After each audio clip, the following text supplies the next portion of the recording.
glorious church. Kailan mo masasabi na ang isang church ay glorious na? Siguro, sa pinakamadaling pangunawa, ay yung isang iglesia na pupuno ng kaluwalhatian. Di ba may inaawit tayo na, narito kami nagpapakumbaba. Ang sabi doon, sumasamba sa iyong pagkilos, hinahanap namin kagitan ng iyong mukha. Pagtapos na lang sabi sa chorus, iparanas mo sa amin ang iyong kapangyarihan. Ipamalas mo sa amin ang iyong kaluwalhatian. So, kinakailangan may ma-accomplish. Kinakailangan ma-capture tayo ng tinatawag na kaluwalhatian ng Diyos. Ano po? Mamaya ko na ipapaliwanag. Pero, ang ating konteksto ay makikita natin sa Isaiah 61 verse 10. Appointment po yung aking kinuha. Ayun. Ayan. Sabi dito, buong puso akong nagagalak kay Yahweh. Dahil sa Diyos, ako'y magpupuri sapagkat sinuotan niya ako ng damit ng kaligtasan at balaban ng katuwiran. Gaya ng lalaki ikakasal na ang palamuti sa ulo'y magagandang bulaklak. Gaya ng babaeng ikakasal na nakasuot ng mga alahas. Noong panahon kasi na yun, during the Roman period, pag talagang mga lalaki ay may mga palamuti sa buke, iba may mga dahon sila. At pag kinakasal yung lalaki, parang puting simple lang, nalinig, tapos may clutter lang dito, na parang pana, tapos may bulaklak na iba-ibang kulay na nakasuot sa ulo. Tapos yung mga babae naman na nagsusuot ng mga alas, parang Cleopatra, ano po. Kaya, yung ganito yung binasa natin. Actually, ang sinasabi dito ay tayo, yung pangalawang bahagi. Ang sabi na tayo ay sinuotan ng damit kaligtasan at ng balaban ng katuwiran. Ano po? Kung pagkasukan, futuristic din na bibigyan tayo ng Panginoon ang tinatawag na robe of righteousness. Yun yung papalit. Pag tumunog na po yung sound of the trumpet at kasama tayo, pag tunog nun, mahuhubad lahat ng suot mo na yan na gawa sa lupa kahit gano'ng kamahal yan. Ano po? Sabi di ba? Hindi ba kasama yung ginto? Na yung gintong suot mo ay madadala doon at didikit doon sa karsada ron, sa lantay ng ginto. Hindi po. Iba yung kalidad ng ginto na yan sa kalidad ng ginto na tatapakan mo lang doon sa kalangitan. Ano po? Kumbaga sa kwan, lahat ng mga bagay na gawa sa lupa mahuhubad sa'yo at mapapalitan ka yung robe of holiness or righteousness. Kaya magiging glorified ka na. Glorified body, which hindi mo na kinakailangan lumabas doon, tatagos ka sa kesama na to. Ano po? Kaya nga mahuhubad bigla yung mga damit mo na yan. Kasi magiging glorified ka as soon as the trumpet of the Lord sounds. Okay. May mga tao, punta mo tayo sa garment, sa mga damit. May mga tao na hindi basta lalabas o magsusuot ng damit na may lukot o gusto. Di ba? O kaya may butas na maliliit. Kasi iniisip nila, kahit na maliit yun, mahalata. Di ba? Ano na yun sa mindset natin na baka sabihin nila, may pera naman to, bakit hindi man lang naplansya yung damit? Di ba? Marami naman itong damit, bakit nagsusot ng may butas? Di ba? Kayo ba kaya niyo yun lumabas ng may butas? Yung damit, o kaya lukot-lukot, hindi man lang naplansya, lalo na kung ating kayo ng kasalan. Di ba? O kaya naman ay nangihiram ka ng isyo, ano ba? Tapos, kailangan ng marami pargible. Hirap yun, mai-stress ka, matutuso ka pa doon. Di ba? Pero may mga taong carry naman nila. Di ba? Kung talagang wala yung minsan yung kawalan nakakuha natin ng arte yun Pero yung meron, nakakadagdag ng arte. Hindi ko ba? Ba't hindi ka magiging arte? Marami ka naman. Hindi ko ba kayo? Pag marami kang supply, pwede kang mamili. Pero sasabihin ko sa inyo, pag marami na talaga, minsan ang hirap din mamili. Diba? Hanggang makauwi ka sa favorite na damit na gusto mong isuot. Diba? Ngayon, nasabi nga, kaya parang nausing damit na gusto't mayaman. Diba? Namin hindi na ba yung gusto't mayaman? Nakakita na kayo ng polo, damit na gusto't mayaman kung tawagin. Na talagang kahit plantsahin mo siya, gusto't siya. Diba? Kaya pag ang nasuot nun ay talagang may tikas, at talagang maganda o gwapo, at medyo talagang artistahin ng dating, ang sasabihin mo, mayaman yan. Kahit gusot ang suot. Di ba kaya nga, ang tawag gusot mayaman. Damit na gusot mayaman. Okay, sabi ko sa asawa ko kahapon. Sige, sama kita sa sermon. Kasi sabi niya, ano ba yun? Ayoko. Kasi sabi ko sa kanya, minsan pag may bubuksan sa pinto, ikaw na magbukas. Kasi nakapambahay siya eh. Di ba, nakita niyo naman, pag nagdadamit siya, di maganda nga. Ayaw niya makita siguro, nakapambahay siya. Siyempre, ako naman, minsan lalabas, bili lang ako ng pandesal, tapos sabi niya, okay na ba yung suot ko? Pagtulog yun. Okay yan, hindi mo butas-butas oh. Mas parang sa isip ko naman, pambahay lang naman yung kahit na, baka sabihin mo, pastor ka, tapos paglinggo, nakaganon ka pa, tapos lalabas ka din, nakita ka ng buhay mo. Ay, si pastor, nagsusot pala na ng butas-butas. Tama naman yung minsan kasi may effect eh, di ba? At lalo na pag nakita, magtataka na naman yung mga tao. Pero alam mo nyo, sino dito ang may damit na, may butas na, maluwag na, sira na yung malaking bagay, pero sinusot nyo kahit pantulog. Oo naman, di ba? Ako marami ako nun. Pag nandiyan ako sa bahay, lalo na pag luluto lang, di ba? Pahit ka naman ng pahit. Eh, okay na yun, di ba? Kahit na, kaya pag may nangihingi ng basahan, mekaniko, di ba saan po ba kayo? Doon na lang ako kukuha. Sa napakadami nating damit na nabubutas o nasisira. O balik na tayo dito. Ang sabi nga, pinag-uusapan kasi natin ay yung ating robe, yung ating gaya na kinakailangan ay glorious at hindi kinakailangan na merong tinatawag na, ayun na yung pamagat natin, a glorious church without spot and wrinkle. So hindi naman tungkol yun doon sa, hindi naman magugusot yung pinaka-building natin eh. So church kasi tayo yun. Ibig sabihin, yung damit natin, bilang iglesia ng Panginoon, tayo church, di ba? Ang sabi, hindi siya kinakailangan may gusot o may mancha, kundi perfecto. Kaya nga po sabi sa Biblia, magpaka-banal kayo sapagkat ang tumawag sa inyo ay banal. Ngayon, tuloy tayo. Sabi nga, today we're gonna talk about a glorious, perfect church without spot, stain, and wrinkle. Ibig sabihin kasi, ang church is likened to a virgin. Ang iglesia ay tinulad sa isang birhen na nag-aantay sa Panginoong Jesus na bridegroom na papakasalan siya pagdating ng Panginoon. Yun yung church. Na habang, di ba sa John 14, 1-5, sabi ng Panginoon, naalis ako, magpre-prepare ako ng tahanan sa langit. At pagka yari na, babalik ako, kukunin ko kayo. Kung bakit sa kanilin yung custom ng Jew, na alis mo na yung lalaki, mangingibang bayan o bansa, mag-iipon, para sa makapagpatayo siya ng bahay, at pag meron na, babalik siya, at yung babae na nag-aantay yung kasintahan, walang ginawa kundi magpahid ng langis at asin. Ano po? Para siya ay gumanda, kumintab, kuminis, para pagdating ng kanyang irog, ano po, ay maganda siya. Sa kanilang kasal ay moonlighting, kahit na may veil, ay tatagos yung sinag ng buwan sa kanya at mare-reflect yung kintab niya. Kitang-kita siya sa looban po. Kaya, gano'n ang gusto ng Panginoon na habang wala siya at naghahanda siya ng matitirahan natin sa kalangitan, pagdating niya ay uudyan yung trumpeta dapat, handa na yung mga kasintahan. Tayo po yun, iglesia, na napaka-glorious. Napakaganda, ibig sabihin. Kasi si Jesus nga ay tinatawag din King of Glory. Di ba? Kinakit natin yan.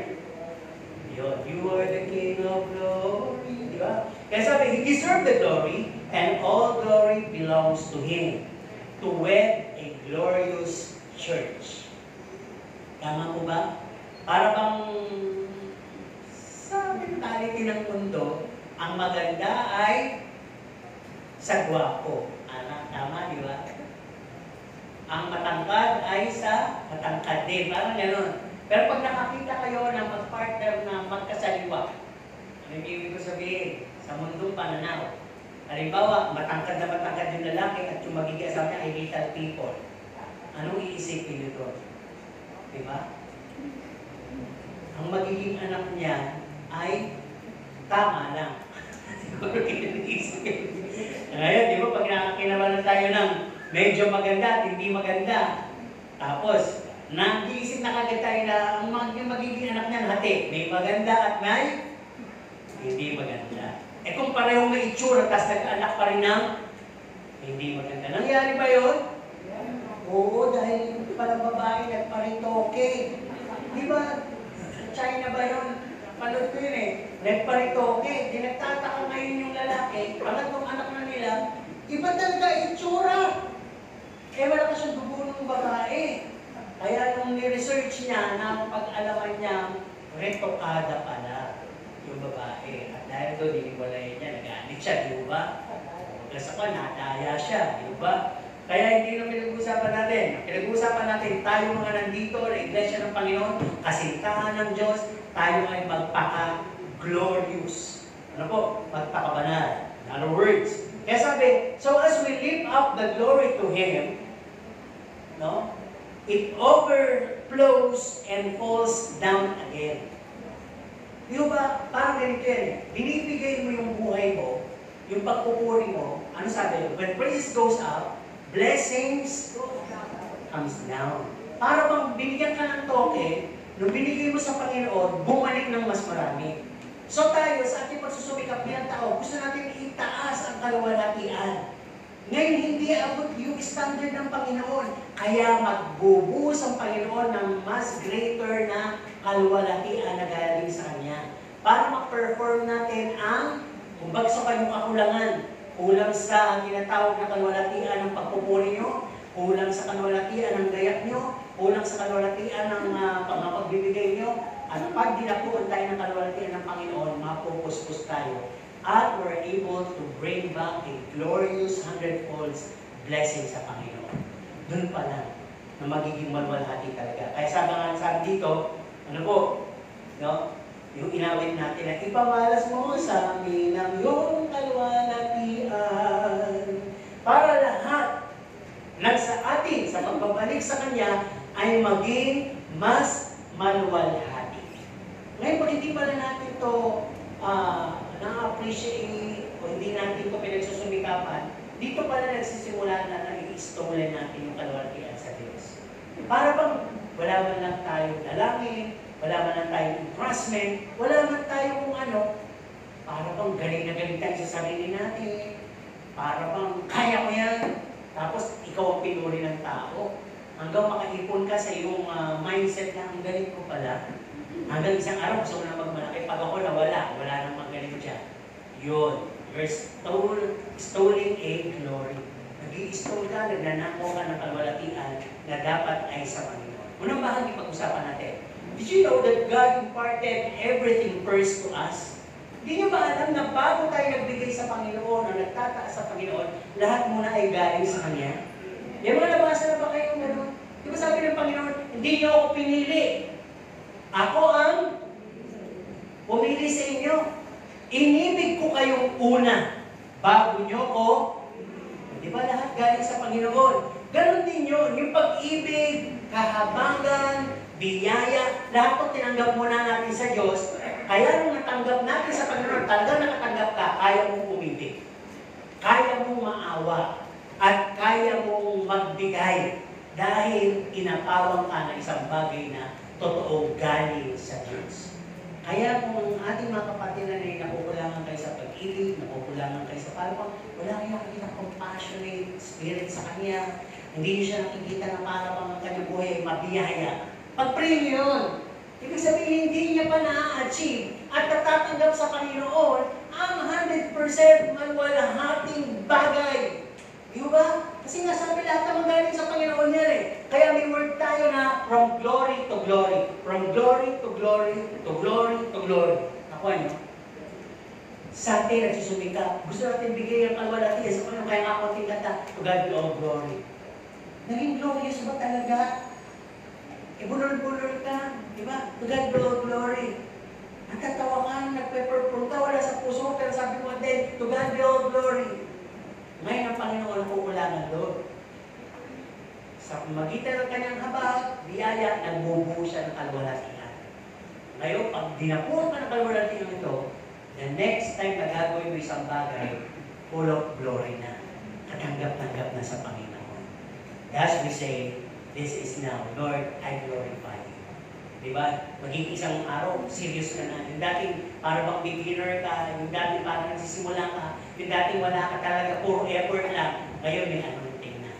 Ngayon meron na talagang, yung dati kumakanta ka, nagtatawa na, nangingisihan, pero ngayon kumakanta ka, naiiyak na sila. Kasi sabi nila, more practice. Diba? Nakuha niyo? Pero hindi.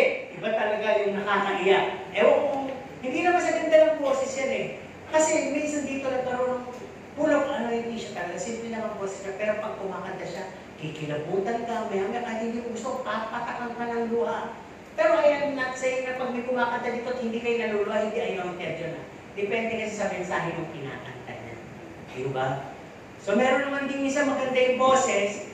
Andun lang tayo sa paghanap at medyo kulang pa sa anointing yun kasi may tinatawag na anointing versus skills. Diba? Ang hinahanap ng Panginoon ay minsan kasi basta skills ka o talented ka, minsan hindi mo na pinakonfide ng Panginoon. Pero maganda pala, kahit ka-talented ka at full of skills ka, Lord, hindi yung akin, yung kalwalatian mong makita. Yung ikaw ang ma-bless ng tao. Yung ikaw ang ma-praise. Kaya nga di mo magsabi, ang galing mo. Amen. Salamat sa Diyos ang papuri.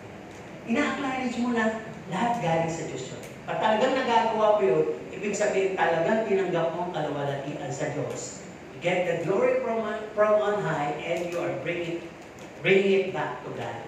At talagang mapango ang magiging samyunon. So sabi, God imparted everything. Kaya sabi dito, say with forgiveness. We've been forgiven, so we can forgive others. Diba? Patawarin mo kami gaya ng pagpapatawad namin sa mga nagkasala sa amin. Hindi mo magagawang magpatawad. Ito po yun. Pag meron kayo sa puso yung katigas at hindi nyo kayo magpatawad, hindi pa kayo lubusang pinatawad ng Panginoon. O hindi nyo ina-acknowledge siya, pinatawad na nga talaga kayo. Kasi gano'n lang yun, pag taga pinatawad kayo ng Panginoon at damang-damang yun, walang bagay na magmamatigas sa puso mo. Kasi, going back to your own sin, na alam mo, ikaw na, alam mo, nagawa mo kasalanan na napakapula. Pero may isang Diyos siya, na nagpapatawad at kinalmutan. Tapos ikaw, kapwa-tao mo lang naman yan. Maliit lang yung bagay na pinagsimulan, hindi mo pa mapatawad. So, ibig sabihin, hindi kayo naapawad. Paano isang batis na nakalawkaw ay magiging malinaw na muli kapag ito ay bububukan? Tama po ba? Inaapawan. Pero kapag ang batis ay hindi stagnant at sausawan ng sausaw, madumi yan, maraming tinatawag na, ano yun? Etikete, oo, tama. Yung ibig sabihin, maburak siya, di ba? At talagang mabaho. E paano ka paluluson doon? Ganun yung hindi nakapagpapatawad. Hindi ka inaapawan. Okay? Nasabi, same with the overflowing blessings. No? Kaya ka nakaka-bless sa iba ay dahil binless ka ng Panginoon. Sino mga binless ng Panginoon dahil sa dalawang kamay? Diba? Yan ba? Totoo. Nakikigaya-gaya lang. Di mo ba? Kasi dapat yung pagtaas na yun ay alam mong biyaya ng Diyos, hindi dahil sa, huy, taas na kamay. Kailangan, alam natin yan. Ano po? Okay, tuloy tayo dito. Ang sabi din, no? Nothing good comes from our old nature. Sa totoo lang, nung hindi pa tayo dinadapuan ng biyaya ng Diyos, kasama na lahat ito, kaligtasan, pag-ibig, habang, pagpapatawad, everything na galing sa Diyos. Ano ba tayo before? Tayo is spoiled, rotten, full of pride, that leads to our destruction. Ganun tayo dati. Mainggitin tayo, magagalitin tayo, sinungaling tayo, di ba? Mapamula tayo, magagalitin tayo, matikisurin tayo. Kaya sabi, lahat ng ginagawa natin, ay we all crave and care for ourselves na maging mayaman, makapangyarihan, at sikat. Yun lang tayo nun. No, ano ba? We become more selfish, greedy, and discontent. Nakakita na ba kayo ng taong yumayaman? At habang yumayaman, the more na nagiging selfish, the more na hindi na ako kontento. Yung yumayaman pala, hindi ko, ito yung natural. At talagang habang yumayaman ka, ay talagang lumalaki yung space mo, lumalaki ang thoughts mo, lumalaki ang ulo mo, lahat. Kaya hindi mo makontent at nagiging discontent ka. Hindi ka makontento. Hindi ka na mapalagay doon sa 12 na yung ulam, kulang pa. Di ba? Ang dami ng damit, orly na, kulang pa. Di ba? Ang dami ng sapatos, kulang pa ng kulay puti. Wala ako ng kulay, wala ako ng ano. Di ba?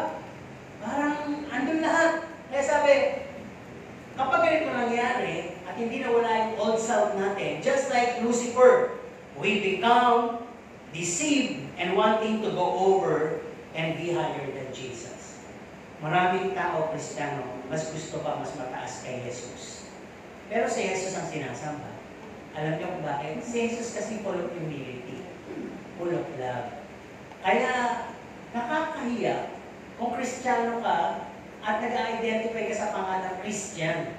Kasi si Jesus Christ, full of humility. Sinampal, hindi nagalit. Diba? Dinuraan, tinakpan ang ulo, binatukan. At sabi, kung talagang Diyos ka, siyempre, alam mo kung sino bumatok sa'yo. Hulaan mo sino. Ininsulto. Nagalit?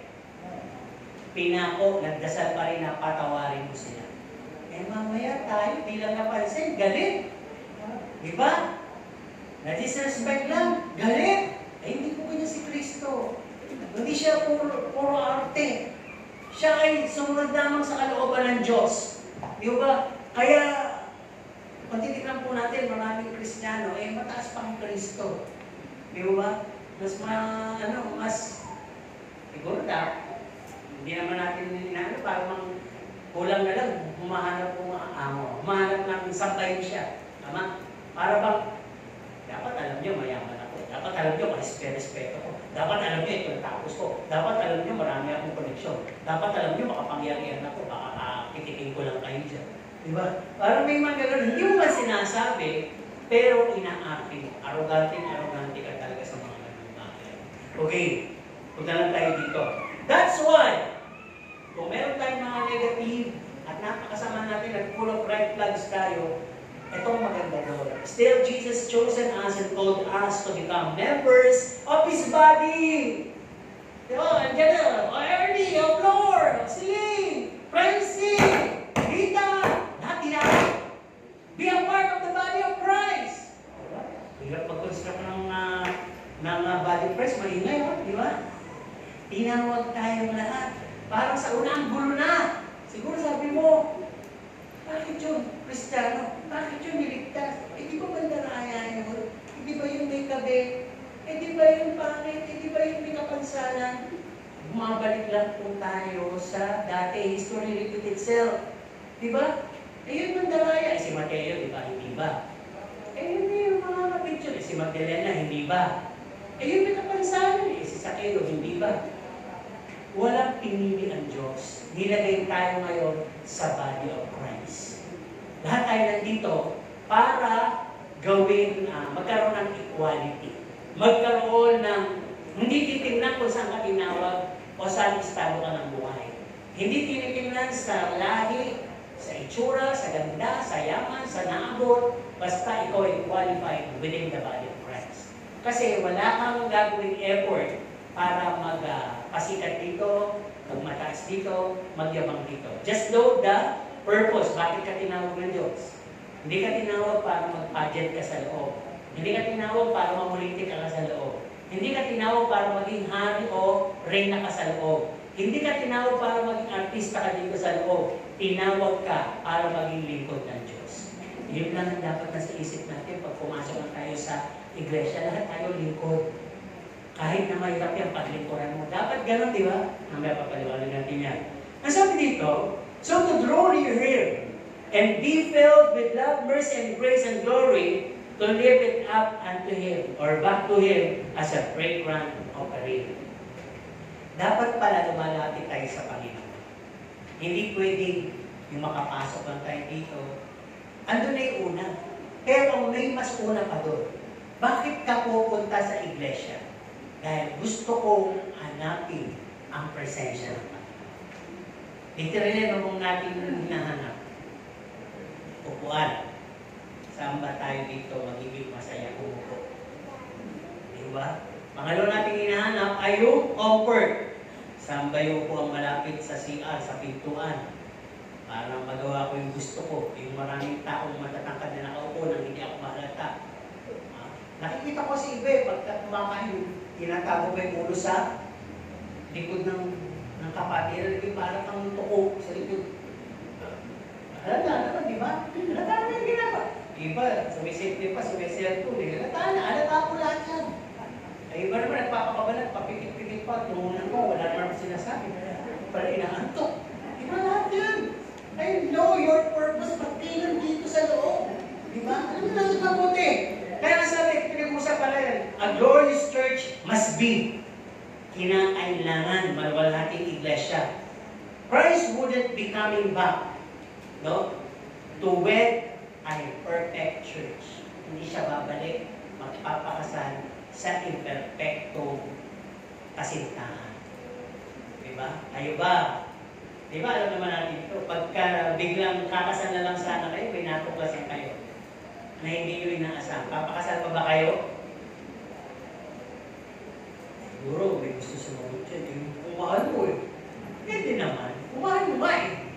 Kasi ang Panginoon eh, di ba kahit sino sa atin, minahal. Pero ibang usapan yung sinasabi ng Panginoon. Parang ang sinasabi ng Panginoon, bago kita pinakasalan, alam kong imperfecto ka. Pero binigay ko rin banal na dugo ko para maging perfecto ka. At manatili kang perfecto dahil babalik ako para pakasalan ka. Parang gano'n eh. Nauna nang nalaman ng Diyos na meron tayong pagkataksil.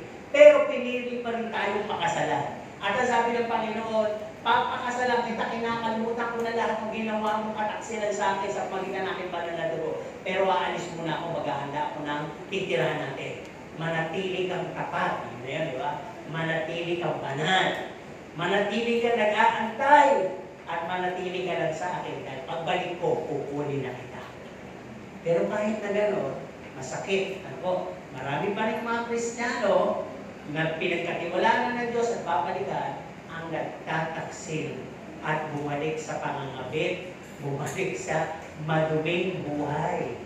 Di ba? So babalik pa ang Diyos sa mga gano'n? Kapakasalan pa ba yun?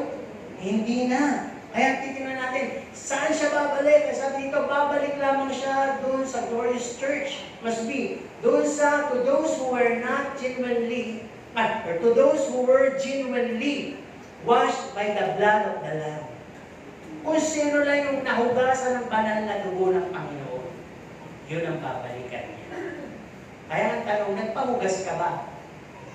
Are you washed in the blood of the Lamb? Because the blood of the Lamb is a soul-cleansing blood. Di ba? Nahugasan ka na ba sa dugo? Ano ba sabi dito? Kasi pag nahugasan ka sa dugo, sa banal na dugo ng Panginoon, you would be justified. Mapapawalang sana ka of your sin, of the past, from birth, of the present, and of the future. Lalo-lalo kung sino commission na, hindi commission. Yung hindi sinasadya. Di ba? At kasabi dito, you would be justified, your sins are covered, you stand blameless. Nakatayo ka na parang ganito, i-illustrate natin, rapist ka, magnanakaw ka, manaraya ka, lahat na. Pero pinawalan sala ka. Diniklara sa publiko, siya ay walang sala. Hindi siya guilty. Dahil yung kasalanan niya, ako na ang umako. Ako na yung nagnakaw, ako na yung rape, ako na yung nandaya. Pero yan, na pinagbibintan, wala nang kasalanan. Siguro sabi ng tao, okay ba yun? Wala akong kasalanan. Yun, ibig ko sabihin. Because of the blood of the Lamb. Because of the blood of the Lamb. Kaya sabi din dito, it has made us righteousness of God, full of radiance and power. Di ba pagka-righteous ka, you are bold. The wicked flee. Pag righteous ka, may kapangyarihan kang dala, yung sa anino mo. Yung tinatawag nila na anino pala, yabang pala, ramdam mo na. Kaya pwede kang manginig, pwede kang tumalilis, at pwede kang tumakbo. So gano'n si Satanas at ang pwersa ng kadiliman pag andyan na si Kristo. Di ba yung masamang espiritu. Ano sabi, huwag mo kaming wasakin. Dahil mo na kami sa mga baboy. Diba? Kaya tumakbo sila doon sa baboy at yung mga baboy nangati at nahulog sa bangin. Ayon sa kwento. So, ibig sabihin, alam na masamang espiritu kung righteous ka. May kanta tayo nun, di ba? The righteous are bold as a lion, the wicked flee, with no one pursuing them. Hindi mo na kailangan bugawin, pagdating ka pa lang, tumatalin sa siya. Ang illustration nito libong-ibon na nakatapon dyan. At habang paparating ka, lilipad sila. Parang gano'n. Pag righteous ka, alam ng away na righteous ka. Uy, banal yan. Uy, anak ng Diyos yan. Ingat ka. Layo kayo. Anak ng Diyos yan. Ayan. Kaya tuloy tayo dito. Katawag ba ninyo, because of the blood of Jesus Christ, we stand as ambassadors of Christ. Ambassadors of Christ, truthfulness. Tayo ay representante ng katotohanan ng Diyos. Sino dito ang may hawak na katotohanan? Taas ang kamay. 4. Diba? Sa totoo lang. Ha? Hawak ba yung katotohanan? Yes. Dahil pag hawak ng katotohanan, nagsasalita kayo ng katotohanan, may makakalat. Amen po ba? At pag nagbabasa kayo ng Bible, ang katotohanan ng salita ng Diyos, papalayain ka. At matututo ka. You would be rightly dividing the word of truth. Pag dinala mo yung katotohanan talaga sa buhay mo. At yung katotohanan yun ay walang iba kundi si Jesus Christ. Who says that I am the way, the truth that you must have, and the life. No one else could bring you up to heaven except I do. Okay? Ngayon sabi, gusto niyo ba ma-attract yung tinatawag na goodness and graciousness of God? Ano yung kinanta natin kanina? I have lived, di ba? Tama ba yung muli nun? And the goodness of God, di ba? Ang ganda ng kantang yun di ba? Baka kasi kinakanta nyo lang, pero hindi nyo nararanasan. Yung nakakaranas, magsabi na malakas sa amen. Amen! Talaga lang, ha? Okay, dito natin malalaman. Ang sabi dito, to really attract God's goodness and grace, kung talagang gusto niyong ma-attract, alam niyo yung word na attract? Kaya niyo bang mang-attract? Halimbawa, babae, ma-attract ka ng lalaki. Ano yung pwede mong gamitin? Mula sa ulo hanggang paano pwede mong gamitin? Mata, kung tama naman, di ba sabi mo? Parang ang napwik-wik. May kilala ko ganyan. At ilong! Di ba naman, nagpapatawag ka, di ba? At tubig ko talagang pinapalitan. Nagbuha ng isda Di ba? At talaga, yung kanyang sali, pinaliliit mabuti. Yung mga lalaki naman paano nang-attract, anong ginagamit? Buhok, muscle, di ba? Pag ganyan kayo, pineflex yung malaki niyang balikat, di ba? Di ba? Yung tiyamba pwede itong flex. Ay, hindi. Nasasabi, manginginom yan. Maging pang malaki yun. Di ba? Hindi ko sabihin, may kanya-kanya tayo pwede ipang-attract para mapatingin sila. Di ba naman? Kaya naman kung walang gano'n pwedeng kanta, pwedeng talino, pwedeng kung anong bagay na may mapapatingin sa'yo. Ayun. Ang sabi dito, yung goodness of God nandyan na. Kung paano mo siya masusuki? Paano mo siya ma-attract na talagang lahat yan ay magpo-fall sa'yo. Pati pag-ibig. Ito pala, unahin natin halimbawa pag-ibig. Di ba? Para lumapit ang pag-ibig ng Diyos sa iyo, nasa dito, we must love one another. Put it on your checklist. One another. From Tatay Goden to Ate Yoli. Kaya lagi ako nagtatanong, kilala mo to? Sino to? Sino to? Minsan hindi nyo kilala. Ang liit lang ng church. Gusto nyo magtanong tayo ulit ngayon? Nag-iupuan na kayo. Diba, lagi natin assignment yan. Know the name of the person, no? Na malayo talaga sa'yo, hindi na yung katabi dahil asawa mo yan, anak mo, kilala mo yan eh. Pero yung mga tao minsan, kilala mo lang sa mukha, sa itsura at kapansanan. Sino ba yun? Yung kapatid natin may bukol. Bukol lang talaga. Eh, alam pa lang bukol, hindi mo na lang pinanalangin. Total, yun ang napapansin mo lagi sa kanya. Yung kapatid natin na sobrang puti, kita na yung ugat. Diba? Dapat kinakailangan alam natin yung pangalan. No? Kaya sabi dito, love one another para mangyari loving one another. Ano ba? Love the least of your neighbor. Sino ba dito yung sa tingin nyo, kaya nyo mahalin kahit mabaho, kahit gross na yung mga sinasabi, kahit hindi nagtututbrush, pero gusto niya katabi kayo. Kaya nyo? Gusto nyo ba? Sino may gusto taas ang kamay ng mga tabihan nila kayo? Dapat yung ligtas mo ko. And still, God is gracious. God can save you. Nakatabihan ka talaga may amoy. Yung panahon na yun, gawin ng Panginoon, barado kayo mo, di ba? Hindi mo na amoy, okay? Ano ba? Sabi dito, love your neighbor. Kapitbahay nyo ba? Mahal nyo? Nagtatapo ng kalat sa harap nyo. Chinichismis kayo. Diba? Mahal niyo ba yung walang ginawa kundi maingit sa inyo? At pag nakikita kayo, walang ginawa kundi ismidan kayo. Mahal niyo ba? Simple lang na mahal yun. Yung hindi mo na siya pinapatulan. At hindi ka na nagagalit. Alam mo nang ganon. Pero pinapanalangin mo siya. Iman ko ba? Okay, ano pa sabi dito? Love pa rin ha? Love your enemies. Kung ikaw ay magkakaroon ng kaaway, honest to goodness, anong gusto may kaaway sa labas? Na may panaga o yung kaaway na lang dito sa loob ng church? Aminin. May kaaway sa church. Alam ko may mga kaaway din dito. Bilang pastor, alam ko yun. Ako may alaga, iisda nga lang, nagkaaway pa. Isda na lang yun, wala namang ginawa kundi lumaw eh. Hindi na lang naghahanap buhay, pinapakain ko lang, nagkaaway pa. Diba? Bisa pinapatan mo ng tubig, nanunugod pa. Isda yun. Eh yung pantabo.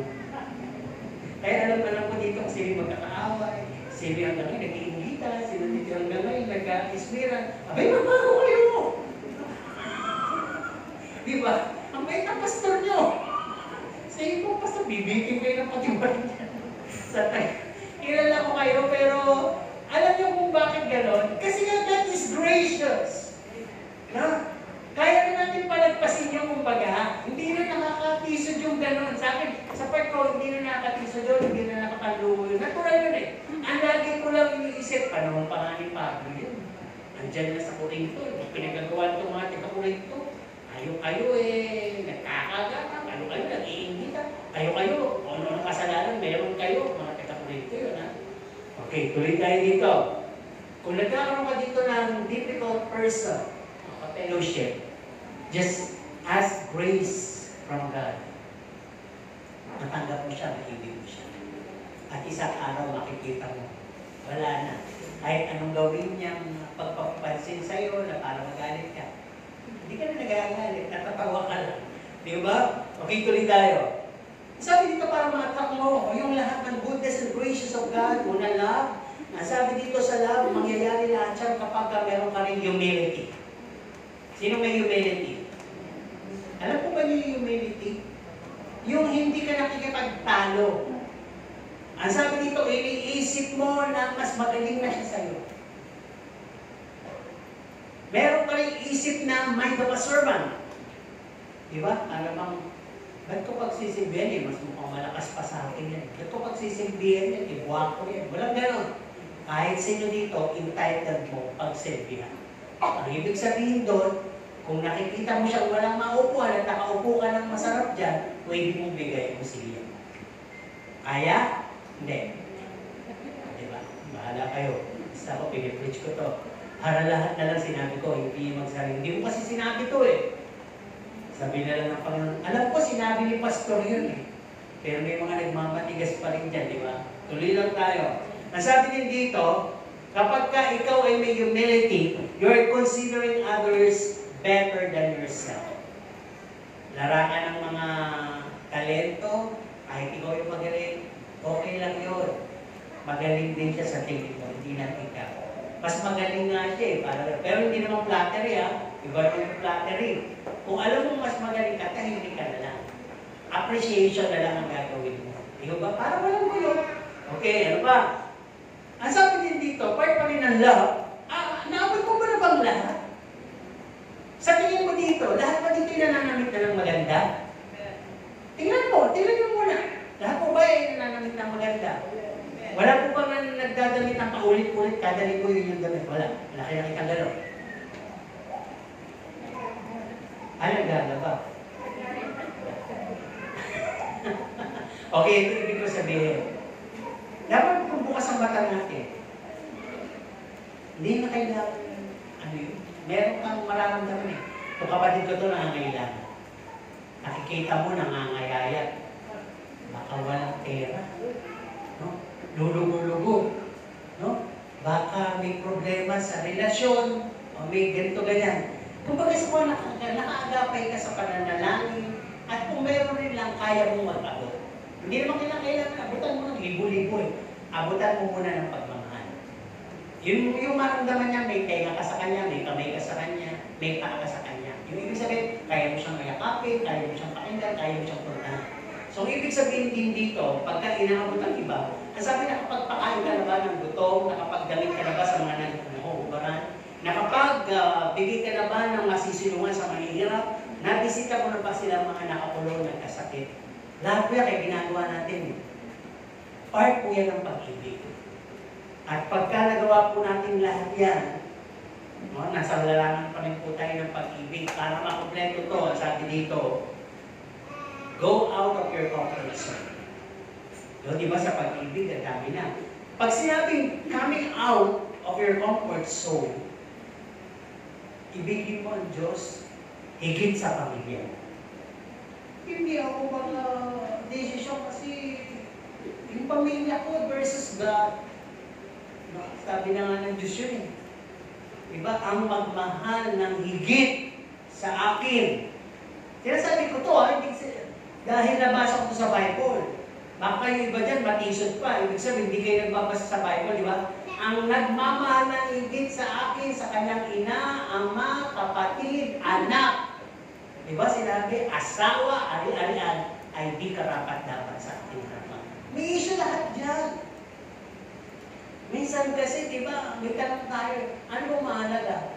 Pamilya o Diyos? Hindi mo sagot doon. Diyos! Ano ba mahalaga? Diba? Yatalakay natin to. Kasi minsan, may mga tao na kinukuha yung sitwasyon na para ba maka-skip, maibuhay pa yung ganong buhay. Diba? Oh. Diba sabi nga, unahin mo ang Diyos higit sa anumang bagay.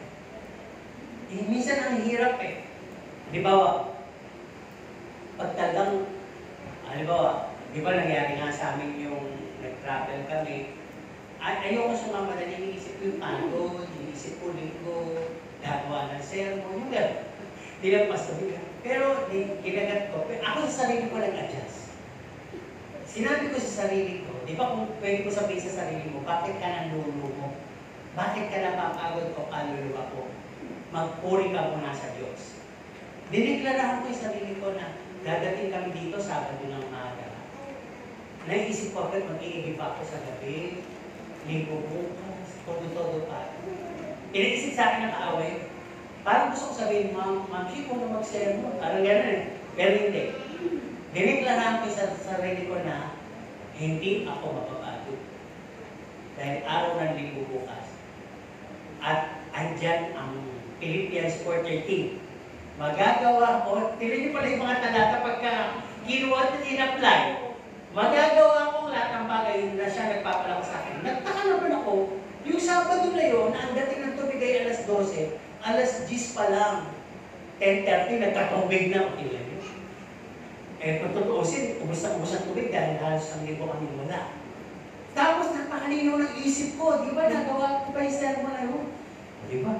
Nasa ako mo ba na binibigyan na sa akin isa-isa yun? Di ba?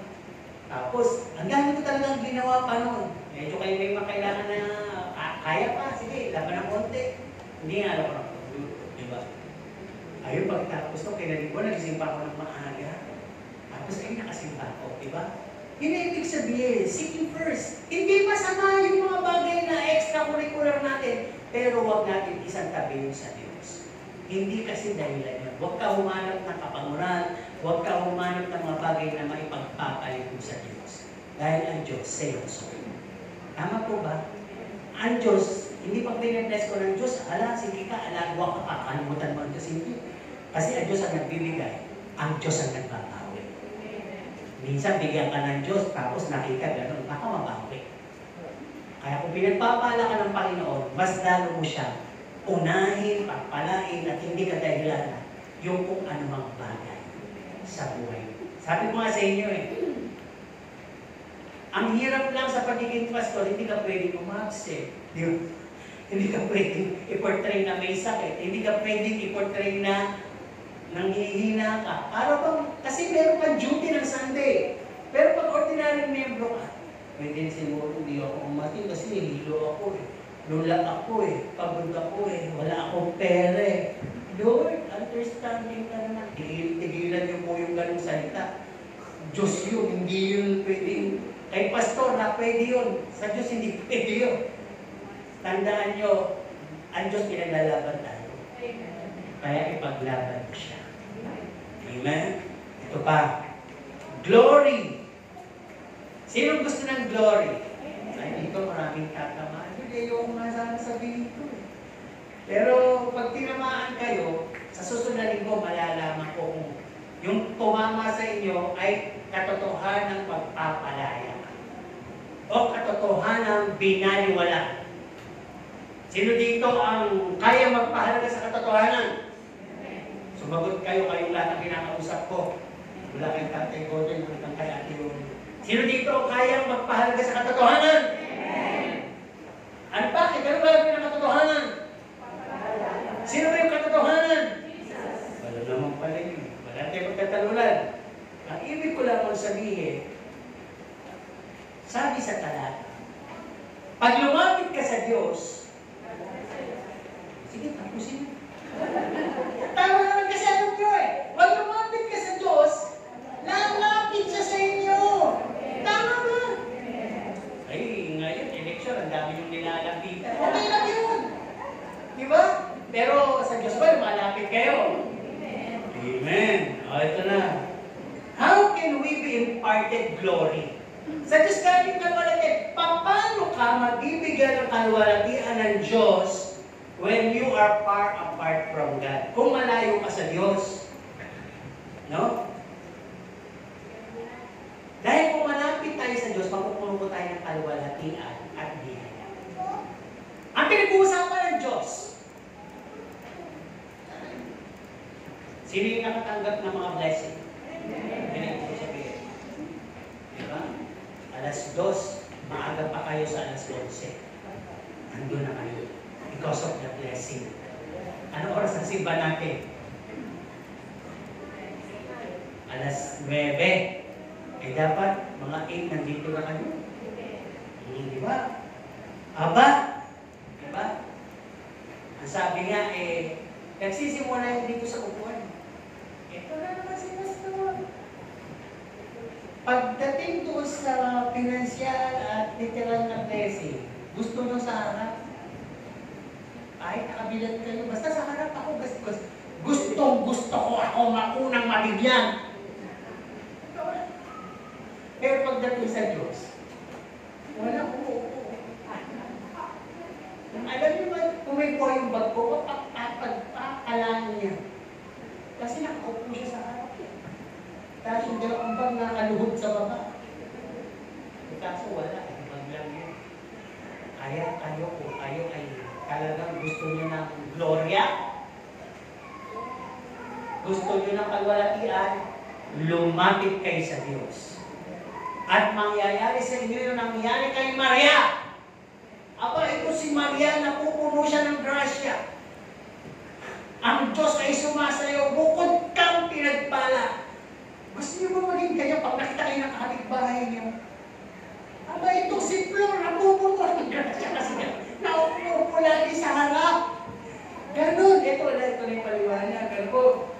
sabi dito, no wonder kung bakit ang ilan sa atin ay hindi pa rin na-attain at na-reach yung God's glory and power. Dahil ano nga tayo, ayaw natin sa harap. We choose to distance ourselves from God's presence. O sige, tulig sa inyo dito si Pastor. Parang hindi namin alam. Ang Diyos kaya ay omnipresent. Tama! Ang Diyos nandito. Hanggang dulo nandiyan ang Diyos. Pero may pinanggagalingan. Saan nanggagaling ang lahat ng blessing? Oo nga. Dito sa sabi dito. Balikan natin ang lumang tipan. May impartation eh. Kaya nga yan ang tinatawag yung lugar ninyo na yan ay outer court. Etong harap, inner court. Siguro yung kay Nanay Flor na yan, hanggang doon kay Nanay Sol, pag-agawan niya ang Panginoon.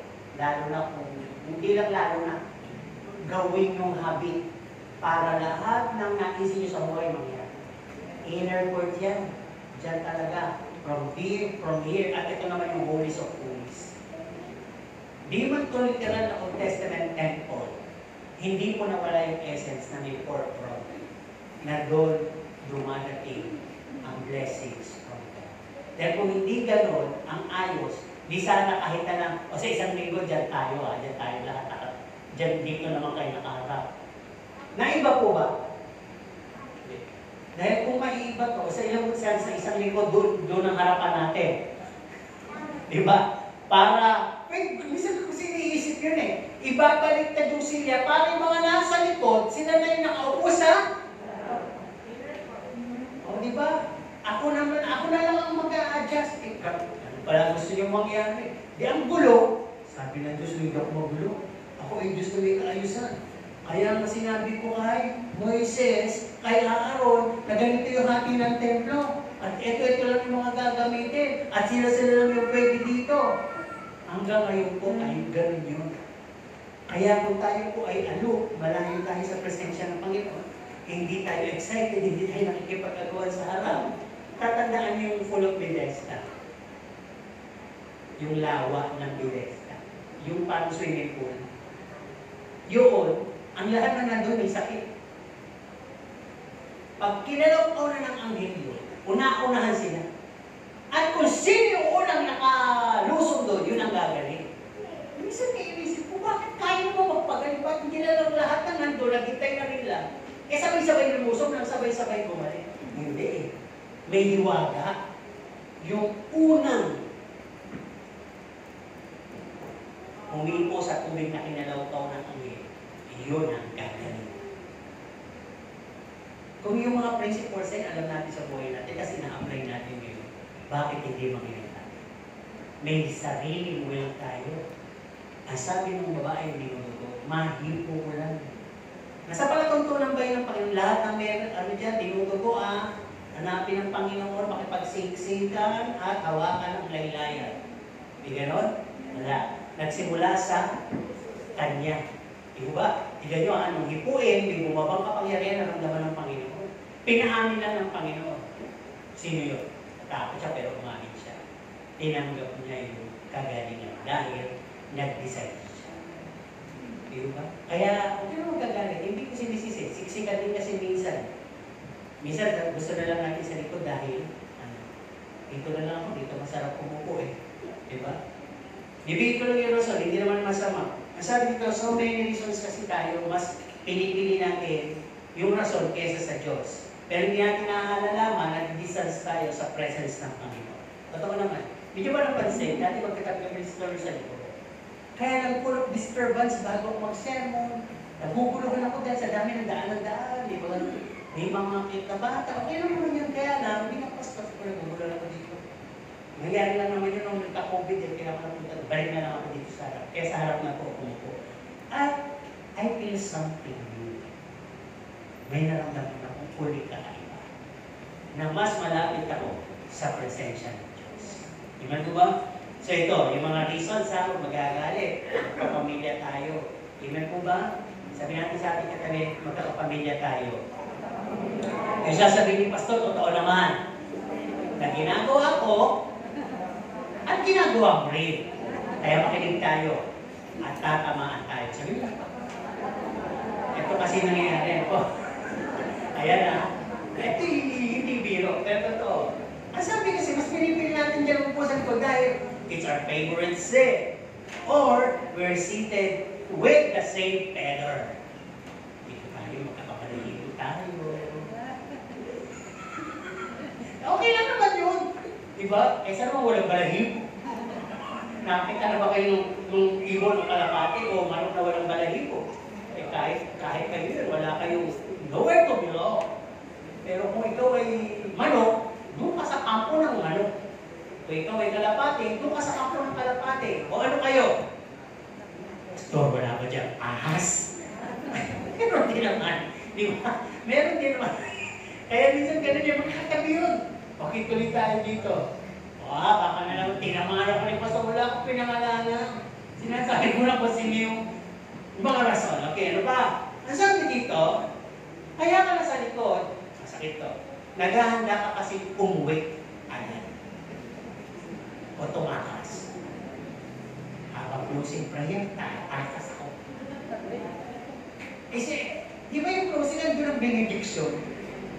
Lord, hawakan mo po ang buong sanglinggo namin. Eh, paano ka masasama kung tinakasan mo na? Di ba?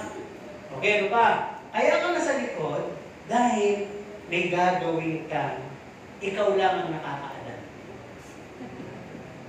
Kailangan kong laruin ito eh. Kumikita ko dito eh. Di ba, may mga laro ngayon sa cellphone na lalaroin mo na kumita ka. Meron kasi akong katsa. Nandito si Labi, si Hati, si Wifey, si Husbandry. Na hindi ko kasama. Eh, nag-text at chat sa akin. Kaya, ako, wag kang mag-aalit yun. Well, mas takot mo kaysa sa Diyos. No? Kaya gusto mo sa likod dahil you wanna go in and out. Gusto mo labas-pasok ka sa church. Diba? Huwag naman mag-aagani. May labas na labas. Minsan sinundan ko eh. Ang pinupunta mo sa lamin. Gusto ko na pumasok sa loob ng si Alat sabi, maganda ka no. Diba? Kaya halata ko na lumabas, pawisan. Nung pumasok ang puti, nakapagpulbo na. Diba? Parang glorious nung pumasok, di ba? Hindi naman masama yun. Pero kung natin iisipin lahat ng kadahilan kung bakit tayo nandito, at para hindi ma-disturb, at mag-detach, mawala, ma-withhold yung glory na ibibigay ng Diyos sa'yo. Yun yung gusto kong i-point eh. Di mo ba? Kayo ba magbibigay isang mahalagang bagay sa tao hindi interesado? Sino yung namimigay ng aginaldo? Tapos sinabi nyo, pila. Okay, nung nakapila lang, inuna nyo yung nasa likod. May ganun ba? Wala. Talagang, first come, alam naman pala yun eh. Alam ng Diyos yun. Yung sa loobin mo ba, first come, first serve? I'll serve you. Sabi naman, I'll serve you if you come first to me. I'll serve you. Pero Panginoon naman lagi una, bago niyo ako inilig ko kayo. Bago niyo ako pinaglingkuran ko na kayo. Ang Diyos lagi una. Okay, ano sabi dito? Kaya ka na sa likod, nahihiya ka. Tigilan niyo na po yun. Lahat ng tao ngayon, walang hiya na. Hindi na po yung nahihiya.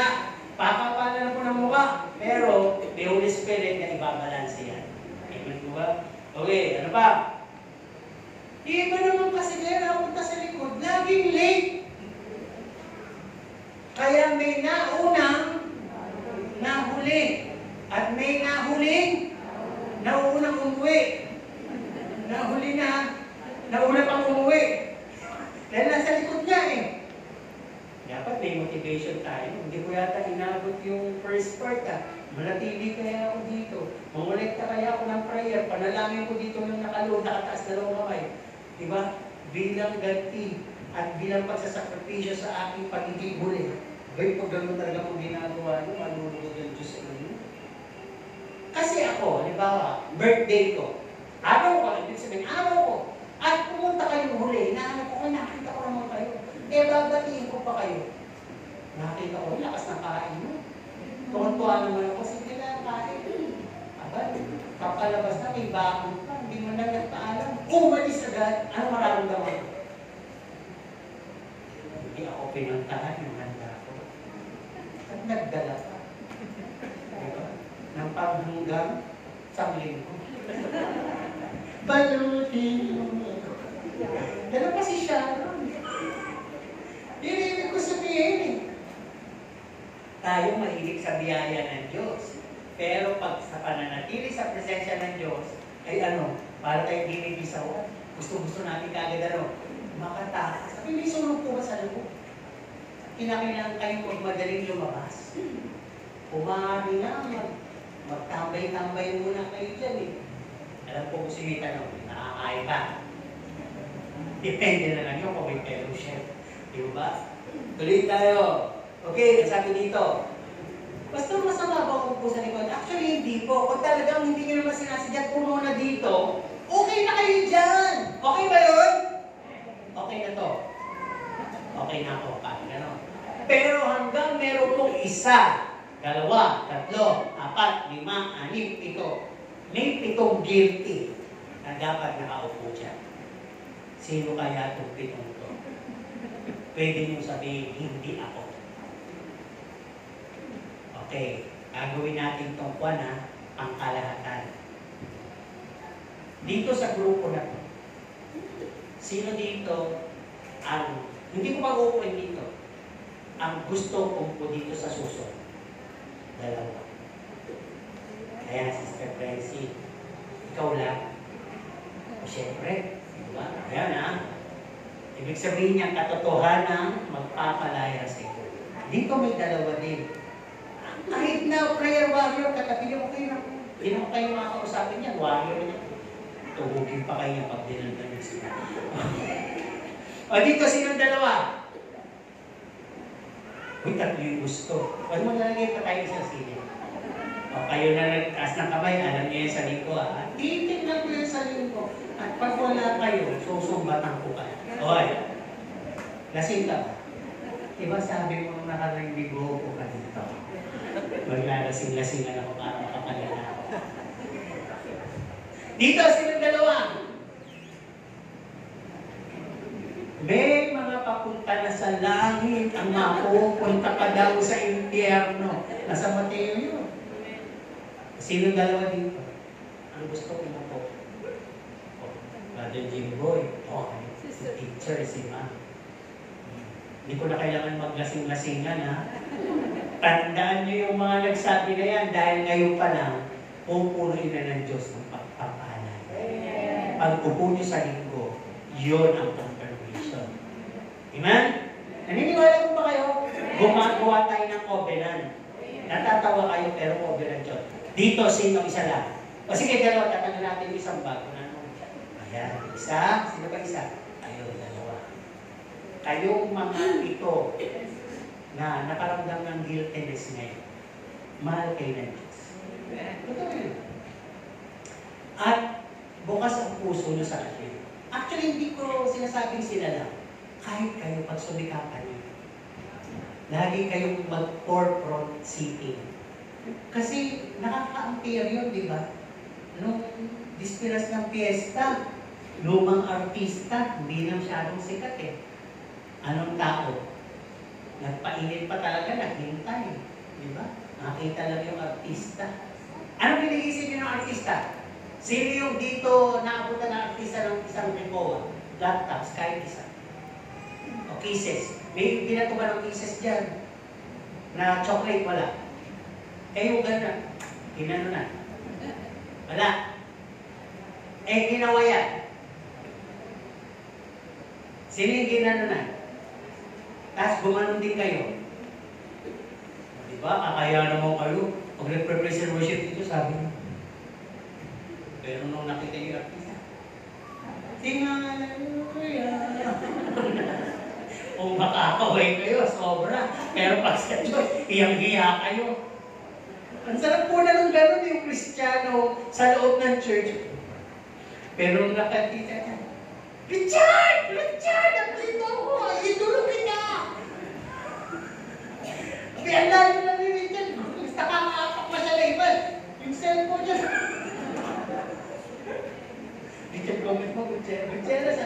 Hindi namin alam dahil hindi naman kami nanood na. Hindi naman kami nanood na. Parada, nasa bahay lang kami. Kasi nga, nanood kami dati niya, kasama pa namin si Pastora Ibay. Walang hilig, diyaya namin. Ang pumarada yata doon si Ding Dong Dantes at saka si Marian Rivera. Anong nga pala? Nadukutan si Doktora. Ay, si Doktora, si Pastora. Pastora Ibay, nadukutan. Wala nun, hindi na kami. Kami nanood. Pastora Ibay pala, sabi ko. Yun ang nadukutan. Hawak pa niya yung pag nadukutan. Diba? Hindi naman siya kumawal. Sabi lang ni Pastora kay Marian Rivera. Tapos, sabi na kay Ding Dong natin.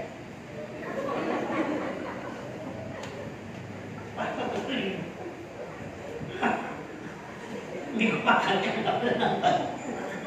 Kami din ako kasi nakatingin. Pagtingin namin, sabi niya, bitaka ako. Anong nangyari? Nawala. Wala na, nawala. Ayaw, umuwi na. Wala lang. Diba? Kaya ba't ka pa manood ng parada? Diba? Nung umalis kami, bago likod, yung pupusyaw natin, umuwi kami. Parang nga kami sa Sampales. Parang nga nakita, diba? Dahil na pinagkasaro kakantay doon sa parada. Yung ba? Ayun ang nakakaya. Pag sa Diyos, walang parada, walang nag-uunahan. Wala. Pero pagka sa abot, blessing, ay andun ka agad. Hindi masama. Pero atin na pong isipin yung pinagagawa natin. Okay, ito po kasi ang sabi niyan. If we fail or miss to be imparted by His glory, anong pwede mangyari? Ang ating worship, giving, offering, performance, ministry will be on in a tendency to be deceived and full of deception. Pag hindi ka nabigyan ng gloria ng Diyos, lahat ng binanggit ko na yun, mula sa pagsamba, pagbibigay, pagpe-perform, ministry, etc. Later, magsisimula kang mag-murmur. Magsisimula kang nagsisisi ka, at minsan gusto mong bawiin, nagkabalabi ka. At minsan gusto mo lang gawin yung nakaka-aliw lang sa'yo at hindi nakaka-aliw sa Diyos. Ngayon, paano masasabi na yung gloria na forward sa Diyos? Eh, hindi ka naman binigyan ng Diyos ng kalwalatian. Kaya paano mo na i-forward sa Diyos yung kalwalatian talaga? Let you be glorified. Let you be magnified. Wala mo nagagaling sa iyo na gano'n kung hindi lahat manggagaling mo na sa Diyos. Diba? Kaya kung hindi ka nag-aasam talaga ng presensya ng Diyos, hindi mo ipagkakatiwala sa iyo. Diba? Parang ganito yan, umuulan. Umuulan. Sino yung gusto ng ulan? Ano gagawin mo pag gusto mo ng ulan? Papanoodin mo lang ba? Maliligo ka talaga. Pero kung ikaw ay ginawin, dito na lang ako sa loob. Okay na sa akin yung nararamdaman. Kasi sabi ng isang kapatid natin, ako maramdaman ko lang yung patak ng ulan, lalo sa gabi, hinihilaw na ako. Yun mo lang gusto kong maramdaman. Kasi magkagaling pa lang ng Diyos sa buhay. Makakaramdam na siya ng malamig. Diba? Ngayon, di ba may kwento ako na hindi ko makalimutan. Nagkaroon dito ng krusada sa Dukes. Andiyan na, umuubo na ang presensya ng Panginoon. Magsilapit kayo! Etong isang Bible study na namin ko sa lugar nila Sister Lucy. Takot siya. Pero nakakilala niya sa Panginoon. Sabi niya, ano na, ayun na, umuubo na. May pangyayari. Sabi, taas niyo inyong kamay, damihin niyo ang kapangyarihan. Takbo ngayon siya. Alam niyo, tumakbo siya. Saan siya pumunta sa tricycle? Alam niyo na yung kwento? Ang sabi ng mga mata, sa pangalan ni Jesus, tanggapin niyo ang kapangyarihan ng Diyos! Woo! Lahat katumba. Alam niyo, nagpatotoo siya. Sabi niya, praise God, Pastor! Lahat sila tumumba. Buti na lang ako nakatakbo sa tricycle. Sino bless? Yung tumakbo o yung mga natumba? Ha? Ito Parang ganun yun. Naman ibig ko sabihin, pag ikaw ay hindi nabigyan ng kaluwalhatian ng Diyos, parang ganun lang ang naging pagsamba mo. Akala mo, ikaw ang na-bless. Pero sila, hindi ikaw ang tumanggap talaga ng blessing. Ikaw ay na-escape. Nalagpasan mo. Okay, sa last part natin. Nasabi, a cloth, a church without spot and wrinkle. Di ba, ano ba, ito puti. May nakikita ba kayong mancha? Ako may nakikita mancha dito kanina, ayoko na iso. Meron? Parang sa braso yun. Meron yan. Kita niyo hindi? Nawala! Wow! Talagang ano yung sermon, umepekto kahit sa dalit ko. Hindi ka na meron yan. Kaya nga sabi ko, nahiya na nga magsuot eh. Kaya ko wag. Kasi sa sermon ko yung papakita ko. Ba't nawala? Oo, nawala. Ayun, damit pa lang, nawala na yung mancha. Yun ang ibig ko sabihin. Di ba ito? Kung ganito ang suot mo puti, ikaw ba eh lulusot doon sa maraming adiw, doon sa ulingan lulusot ka? Bakit? Siguradong paglabas mo, yung puti mo ay magiging itim pa ba? Hindi naman ako lumusok sa tinta. Magiging ano yan? Abstract? Oo, yung may itim eh. Bakit naman yan? Ganon. Metas kung pagpagyan na nangyayari. Didikit lang yan, akalat pa. Yan ang ibig ko sabihin. Sa ating sariling effort, wala tayong magagawa, tanggalin yung karumihan sa atin. Lalo lang yan, didikit. Ang sabi ng rapper, gusto kong bumait. O yun, gano'n naman yan. Pag hindi ka nabigyan ng glory galing sa Panginoon, dahil hindi mo naman inasam talaga eh. So yun baka lang, wala kang pag-asa. Kaya sabi dito, kung binigyan ka na ng Panginoon ng damit ng kaligtasan at balabol ng katwiran, pakaingatan. Hindi ka pumunta sa church para sa mga red flag na ito. Ano po? I-eliminate mo to at itapon mo. Layuan mo nang hindi ka magkamansya. Ano daw yun? Number 1, kung mayroon ka pang pride, tanggalin mo yan. Lumayo ka dyan, alisin mo yan. Kung mayroon kang mataas sa pagkilala sa sarili, tanggalin mo yan. Yung pagiging big boss, the old me, ang mundo ko eh. Ang Diyos ang makapagbabago sa akin. Kahit sino ang dakilang mangangaral dyan. May mga ganun ako narinig. Ba't mo magkaka sa simbahan? Para lang ibandera na gano'n ka kayabang, gano'n ka katigas. Di ba? Kaya sabi dito, kung meron kang self-isolation, insecurities, may mga ganyan, yung sobrang iyak. Private po pala yan. Ayaw ko mausap sa kapatiran, pag may kainan, lalabas pa talaga. Ay, pride po yan, tanggalin yan, hindi nakakaano yan. Nakakainis na minsan yung ganyan, di ba? Parang gusto mo sabihin, hindi naman mas gano'n na ako kumain ng arte mo. Di ba? Kaya magkakasala ka mo pag pinatulan mo yun. Yung may mga false humility, kunyari naglilikod pero bulong ng bulong. Kunyari, huli mo na ako sa pagkain, pero tatako, ubus na. Di ba? Mauna ka na sa pila. Parang ang dami eh. Diyan ko na kayo dyan. Lumalabas ka agad yung singaw. Yung lahat ng mga false love, hidden motives mo, false motives mo, tanggalin mo yan. Yan ang magpapamantya sa'yo. Ano pa? Yung favoritism, yung hindi masama magkaroon ng kaibigan ha. Pero kung magiging magkaibigan kayo at meron kayo pa, uusigin dito, pag-usapan, yun ang mali. Ano ba? Pagkabahagi, mali din po yan.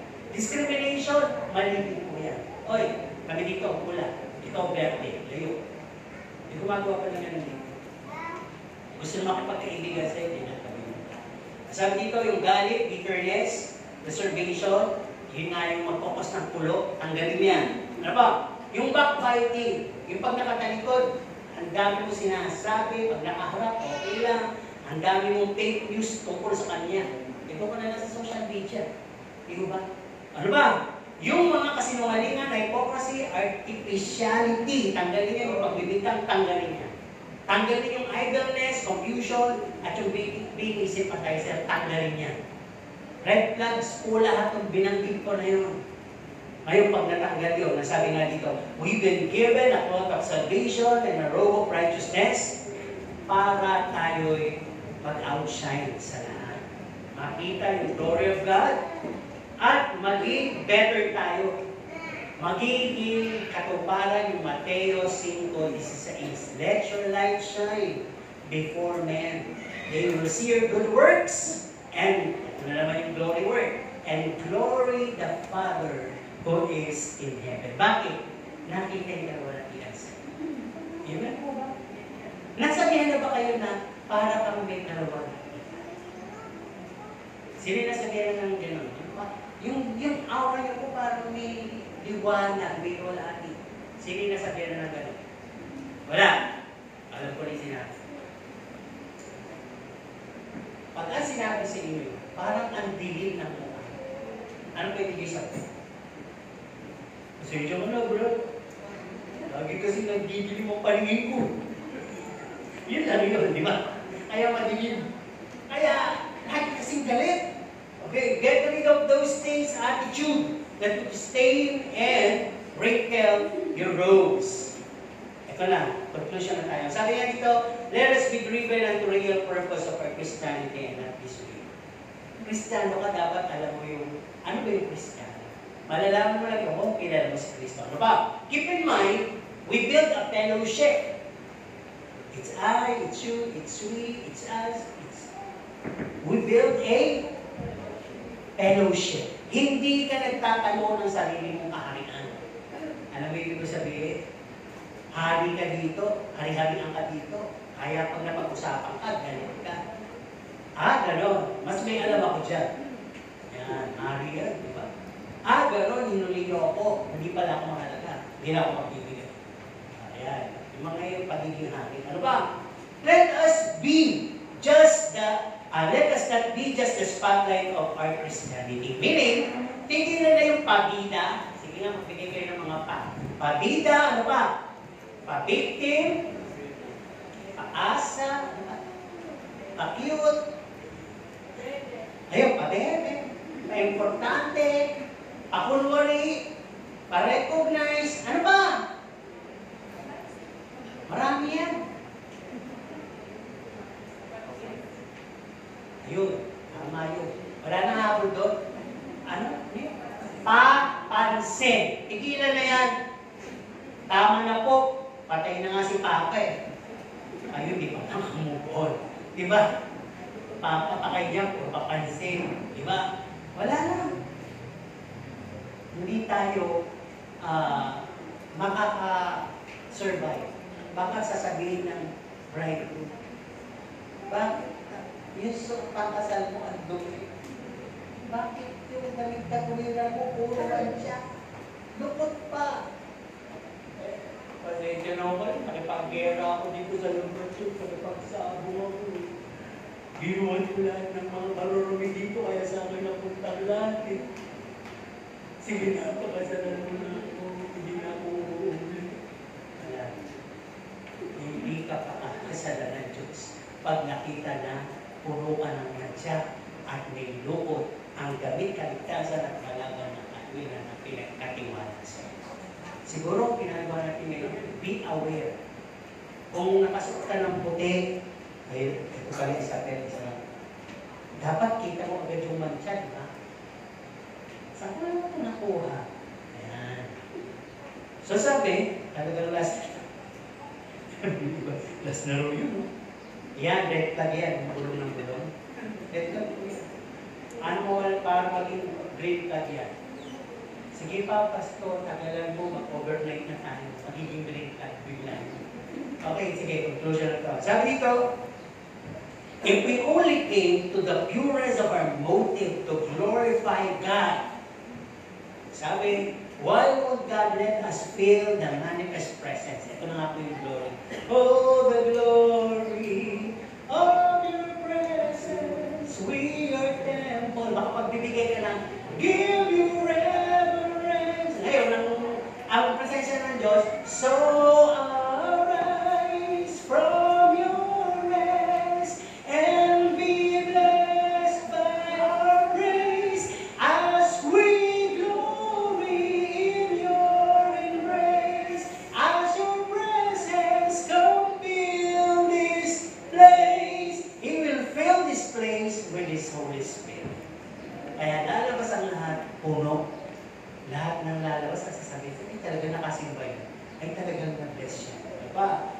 Sabi dito, let us stand humble servants for King of Glory. Let us desire to be washed by the holy blood, the soul cleansing blood.